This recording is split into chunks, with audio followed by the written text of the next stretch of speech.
buat yang lanjut usia ya. Soalnya beberapa orang lanjut usia baru terima Tuhan. Ketika lanjut usia saya tanya, "Encim, kenapa kau terima Tuhan?" Karena dia membahasakan dirinya Encim gitu. Sebab setelah saya tolong, dia bilang, "Pokoknya sekarang juga saya mau terima Tuhan." Saya bilang, "Jangan gara-gara saya bantu terus jadi terima Tuhan.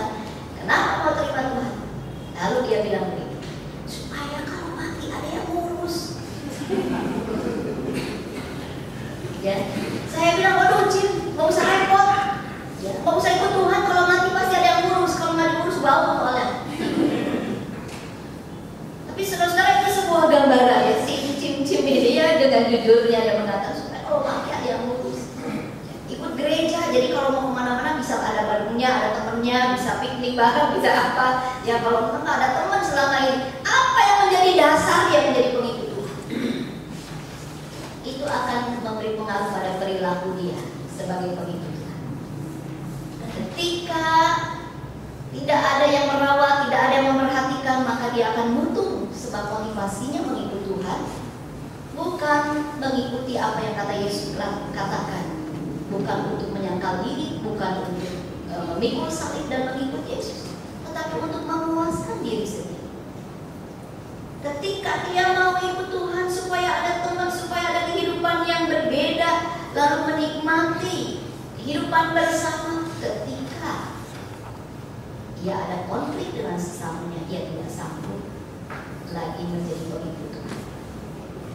Saudara-saudara yang dikasihi oleh Tuhan, kalau orang tidak jelas apa alasannya mengikut Tuhan, maka dia tidak akan mampu tahu bagaimana menjalani hidup sebagai pengikut Tuhan.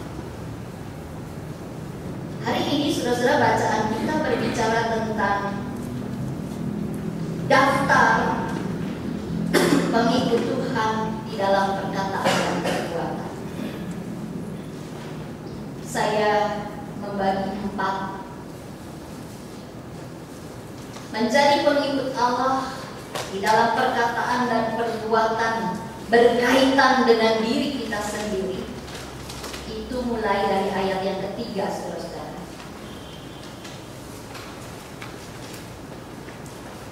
Di dalam ayat yang pertama, saudara berbicara begini, "Sebab itu jadilah penurut Allah." Dimulai dengan kata sebab itu menuju kepada ayat-ayat sebelumnya. Apa sih ayat yang terdekat sebelumnya?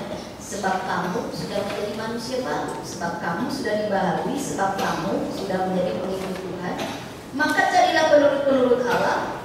Dan ayat 2, hiduplah di dalam kasih.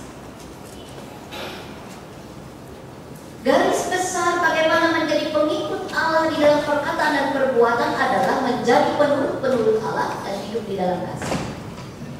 Dan itu dirinci terhadap diri sendiri mulai dari ayat yang ketiga. Pencabulan, rupa-rupa pencemaran, keserakahan, disebut saja pun jangan di antara kamu. Jadi perhatikan, berkaitan dengan perbuatan diri kita sendiri, janganlah melakukan percabulan, janganlah melakukan kecemaran, janganlah memiliki keserakahan. Keserakahan itu nggak rame-rame sendiri. Yang kedua, di dalam ayat yang ke-6, menjadi pengikut Allah di dalam kata dan perbuatan, menjadi penurut Allah dan hidup di dalam kasih. Ayat yang ke-6, janganlah kamu disesatkan orang dengan kata-kata yang hampa. Bagi diri kita, jangan disesatkan orang lain dengan kata-kata yang kosong. Artinya kita harus kritis, jangan ikut-ikut orang, jangan ikut disesatkan oleh hal-hal yang enak didengar tetapi menyesatkan. Banyak orang, saudara-saudara, termasuk orang DKI, suka dengan hal-hal yang menghibur, tetapi sesungguhnya sedang menjerat. Kalau mau jadi pengikut Tuhan di dalam perkataan perbuatan berkaitan dengan diri sendiri, maka ingatlah jangan kita membiarkan diri disesatkan oleh orang-orang yang berkata-kata dengan kata-kata yang hampa. Bagaimana caranya?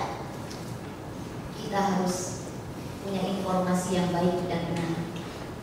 Baiklah Bapak Ibu, kita melihat betapa pentingnya pendalaman Alkitab, persekutuan, ya, saat teduh pribadi, supaya kita tidak disesatkan oleh berbagai macam omongan yang hampa.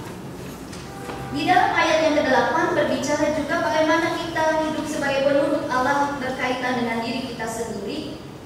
Memang dahulu kamu adalah kegelapan, tetapi sekarang kamu adalah terang di dalam Tuhan. Karena itu hiduplah sebagai anak-anak terang.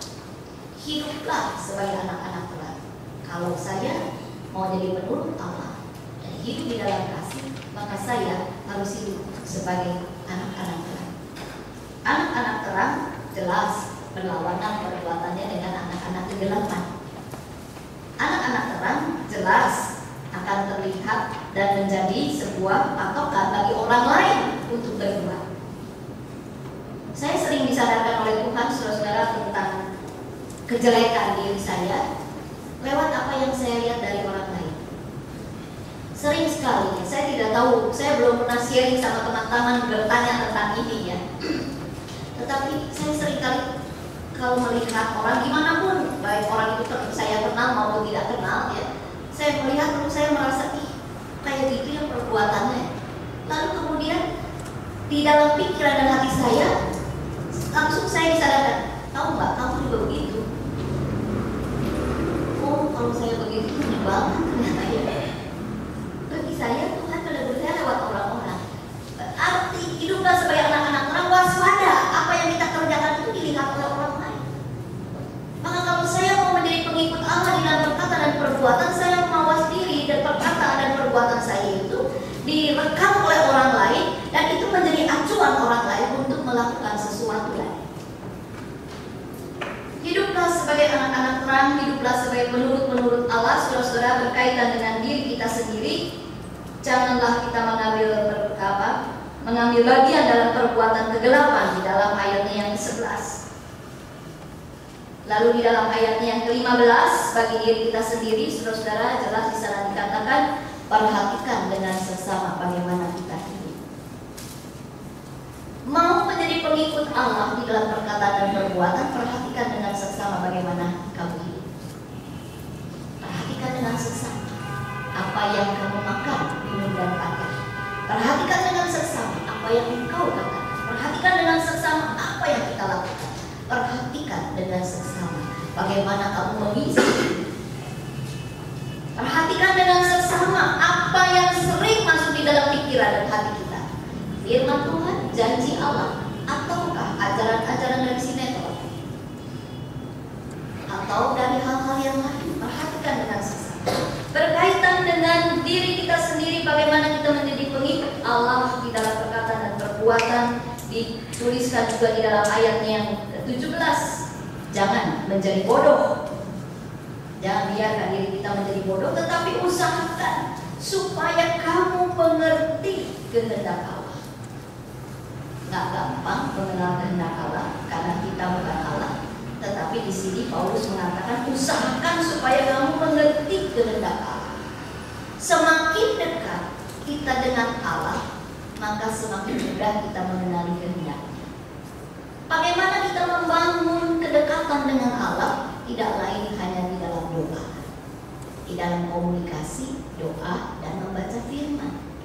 Dan selalu berusaha menemukan Allah di dalam setiap peristiwa yang terjadi di dalam kehidupan kita.